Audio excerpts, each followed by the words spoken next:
naogopa. Alafu sasa ukizingatia hasa sisi ambao tumekaa kwenye neema, nahisi tunahisi kama sio kuizoelea. Unajua hapo unaweza ukajitetea ukasema bwana, mimi zile dhambi ambazo zinajulikana kubwa mimi sifanye. Lakini ukikana kuzingatia kuna vitu vidogo vidogo ambavyo sisi watu wa Mungu tunaweza kuvifanya. Vidogo kama umeona simu ya mtu imepiga, ujisikii kuongea naye. Baadaye unasema nisamee bwana, nilikuwa sijaona misiko yako. Uko kwenye daladala, yani ndo unakaribia kufika wakati hata au unatoka, yani ndo unakaribia, yani sasa hivi nafika. Yani kuna vitu vidogo vidogo fulani hivi, unajua tusiangalie dhambi ni dhambi. Kuna mtu mwenye ushahidi hilo neno, na kuna hisi kuna hiyo neno ambalo nasema hakuna dhambi ndogo. Hakuna dhambi ndogo. Kwa chochote uongo si ni dhambi. Maana yake hapa mtu sio kujitetea au mimi nikajitetea kwamba bwana hapa zinaongelea tu uzinzi. Tunajitetea kwamba hapa itakuwa inaongelea tu sijui walevi au kitu fulani. Na kwa kuwa naomba niongeze, kuna baadhi ya watu pia wana ile imani kwamba kwa Kiingereza wanasema once saved you are saved. And once saved you are saved. Then ukishaokoka yani imeisha, you can go ukafanya chochote, yani imeisha, like uko tayari ndani ya neema. Yes, uko ndani ya neema. Kwa mtu anaweza akaendelea kufanya dhambi kwa sababu kuna neema, kwa sababu tayari anajua amesha hivyo. Nafikiri kuna sehemu imeandikwa hapo, sio ni kitabu gani, nafikiri sio Paulo, kwamba tuendelee kufanya dhambi kwa sababu kuna neema. Yani okay, kwa sababu kuna neema, hiyo neema itupe sisi, inatupa sisi kibali cha kuendelea kufanya dhambi halali au halali. Umeona? Lakini ile andiko linakuja kutupa tena. Mimi kwa kweli kimenipiga na kitu kizito. Kweli. Kwamba kumbe mtu ambaye nimejua neema, alafu anasema ukaendelea sinning kwa wale ambao shule tumesoma sijui ile Kiswahili, I mean language Kiingereza, pale kuna ile ing, na maana ni kitendo kinachoendelea ambacho hatujui kinaisha saa ngapi. Maana hatuelewi hichi kitendo kinaisha lini. Manake when you're talking about sinning, ni maisha endelevu, hiyo imekuwa behavior au character, yani imeshakuwa tabia ya dhambi. Ukiendelea na hiyo tabia ya kufanya hiyo dhambi, ndio maana nazungumzia mimi ni muongo, nikaendelea na hali ya sinning, nikaendelea kuongopa, nikaendelea kufanyaje, labda kufanya uasherati, naendelea kufanya hicho kitu ndo kinanihusu sasa. Na excuse yetu sisi tuliokoka ni kwamba si nitatubu. Hiyo si ndo hiyo ambayo anaisemea Paulo kwamba kwa sababu neema ipo, kwa sababu Bwana nitaongea sasa hivi mbaya, nitatubu Bwana. Nitatubu, nitaenda kuzini Bwana, sinielewe Mungu, unajua kabisa nijitahidi jamani, nijitahidi, lakini neema yako ipo kwa ajili ya sisi ambao unajua hatuwezi. Umesema neema yako imekuja kutukamilisha. Unajua ile kuna zile excuse ambazo kama watoto wa Mungu huwa tunajipega hizo. Sasa hili neno limekuja kwa ajili yake.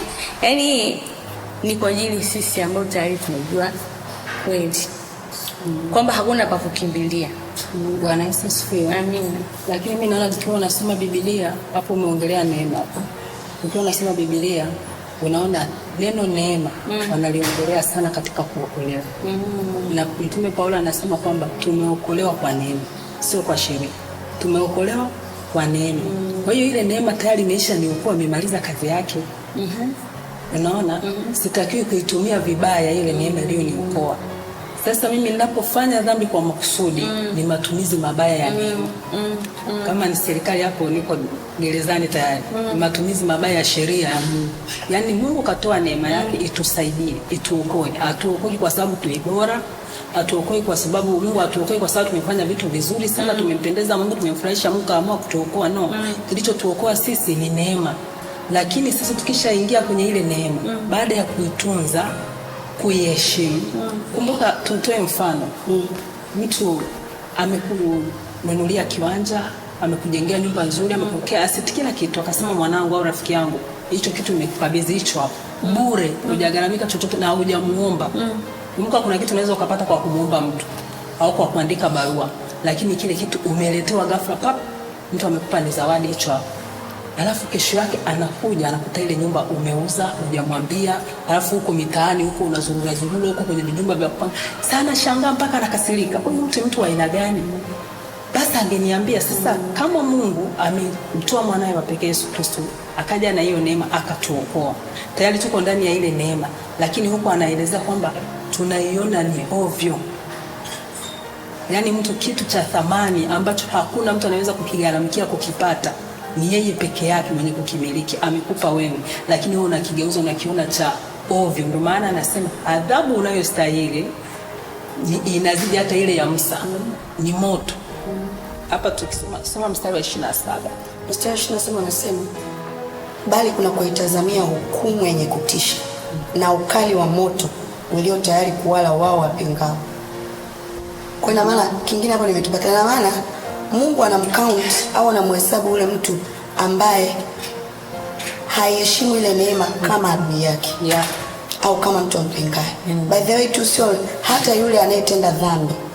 Dhambi ni adui, ni kitu ambacho kinatutenga mbali na Mungu. Kwa hiyo automatic nikiishi maisha ya dhambi, nikiwa na dhambi, natengwa na Mungu.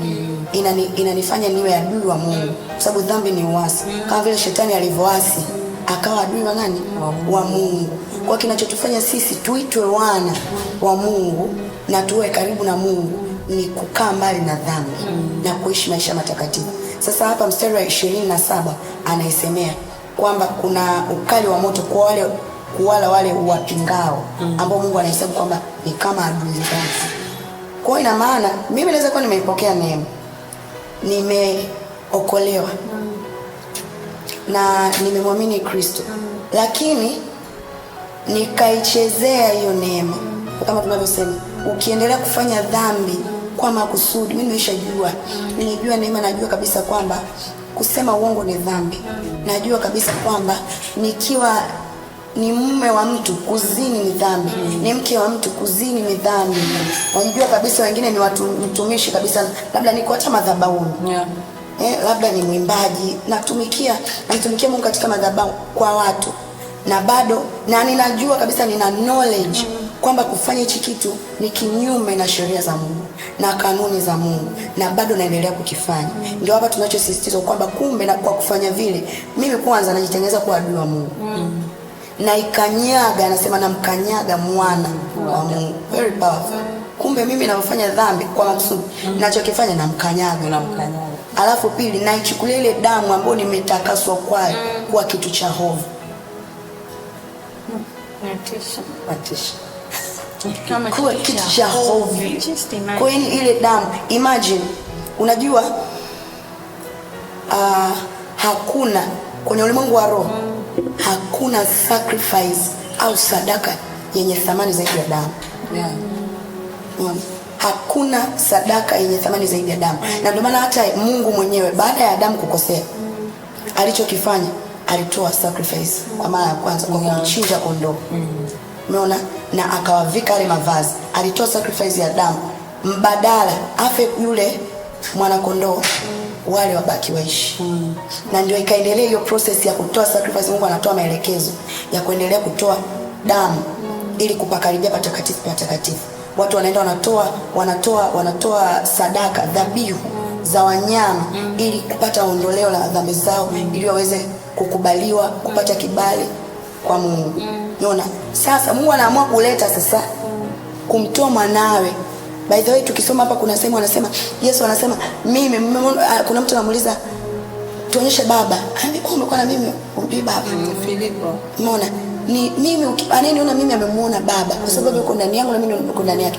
Mimi was thinking, nasema okay, kwa hiyo kumbe aliyejitoa. Kuna wakati mtu unapata confusion like Yesu ni Mungu mwenyewe. Ni Mungu mwenyewe aliamua kuacha position yake kwa sababu hakukuwa na damu inayofaa yoyote kuwa pure kusafisha dhambi completely.